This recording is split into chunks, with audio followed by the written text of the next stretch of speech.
ito ay rated SPG. Striktong patnubay at gabay ng magulang ang kailangan. Maaaring may masiselang tema, lengguwahe, karahasan, sexual, horror o droga na hindi angkop sa mga... Handa na nga itong si Chris na harapin ang mga kaso na isasampa sa kanya nito ni Rosel.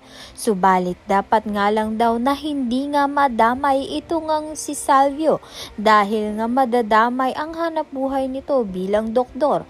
Kaya naman nga tahanap nga sila ng abogadong tutulong nga dito kay Salvio upang nga hindi ito madamay. Samantalang blinakmail nga nito ni Chris ito ngang si Via na maghanda ng araw itong si Via dahil mararanasan na nga ni Via ang galit nga nito ni Rosel kasama nga itong si Melania.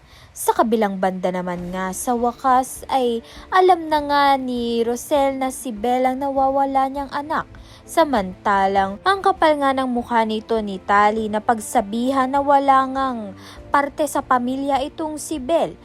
Kaya naman nga to the rescue itong si Rosel na sabihin nga dito kay Tali na alam niya na nga ang katotohanan na si Belle ang nawawala niyang anak na kambal nga nito ni Tyrone. Kaya naman nga yan at iba pa ang dapat nating pakaabangan. Maraming salamat sa iyong panunood.